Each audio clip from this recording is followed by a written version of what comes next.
प्रभु यीशु मसीह के मधुर और मीठे नाम में आज दिनांक 6 जुलाई दिन बुधवार को हम आप सब अपम के श्रोताओं का हार्दिक स्वागत करते हैं।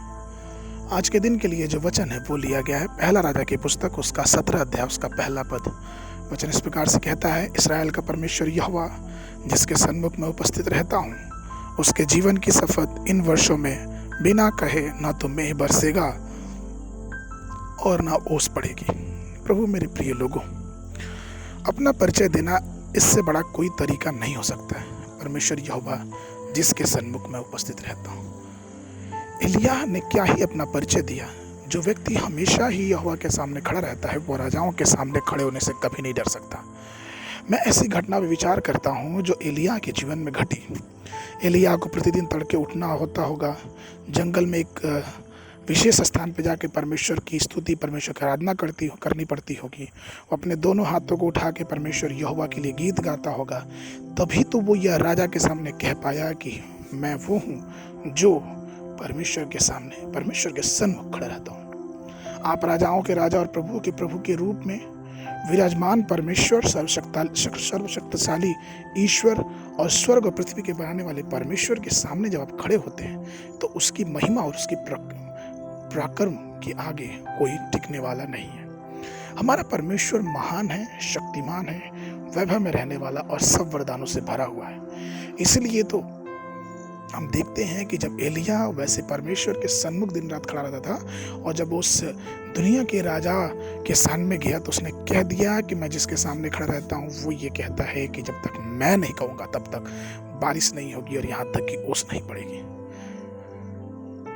परमेश्वर के सामने खड़े होने वाले लोगों के लिए हर बार परमेश्वर एक नया रास्ता और एक नई उम्मीद लेके आता है, क्योंकि वो परमेश्वर विश्वास करते। भजन संहिता का लिखने वाला भजन संहिता 95:6 में लिखता है, आओ हम झुककर दंडवत करें और अपने कर्ता यहोवा के सामने घुटने टेके।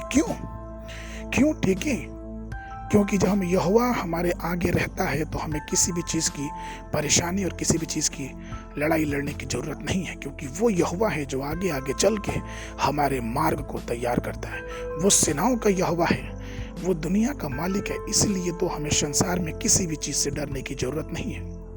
एलीशा ने भी खुद के बारे में बताने के लिए इन्हीं शब्दों का इस्तेमाल किया था। अगर हम दूसरा राजा की पुस्तक उसका 3 अध्याय 14 पद पढ़ेंगे तो हमें पता चलेगा, एलीशा ने कहा, सेनाओं का यहोवा जिसके सन्मुख में उपस्थित रहता हूँ, उसके जीवन की शपथ, यदि मैं यहूदा के राजा यहोशापात के आदर मान न करता तो मैं ना तो तेरी ओर मुंह करता और ना तुझ पे दृष्टि करता।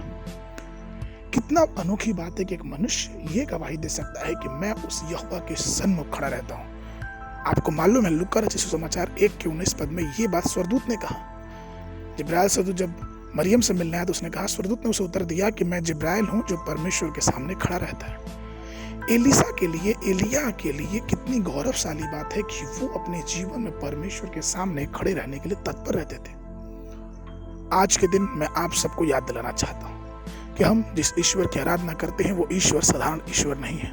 वो सर्वशक्तिमान है, वो महिमामान है, वो दया के सागर है, वो पूरी कायनात का रचने वाला जिंदा खुदावन है। इसलिए प्रियो, आइए हम उसके उपस्थिति में खड़े रहें, क्योंकि जब हम उसकी उपस्थिति में खड़े रहेंगे तो वर्तमान की परिस्थितियां हमारे नियंत्रण में रहेंगी। क्यों? क्योंकि वही सृष्टि का करता है, क्योंकि वही हमारे आगे आगे चलता, और जब हम उसकी उपस्थिति में खड़े रहते हैं तो वो हमारे लिए मार्ग खोलता है। इसलिए आइए वर्तमान के समय में एलीशा के समान, एलिय्याह के समान अपने जीवन को परमेश्वर की उपस्थिति में बिताएं, क्योंकि वही हमारे आगे आगे चलता है। आज के पाठ के लिए जो पद है वो लिया गया है लूका रचित सुसमाचार उसका 21:36 पद। इसलिए जागते रहो और हर समय प्रार्थना करते रहो कि तुम इन सब आने वाली घटनाओं से बचने और मनुष्य के पुत्र के सामने खड़े होने के योग्य बनो।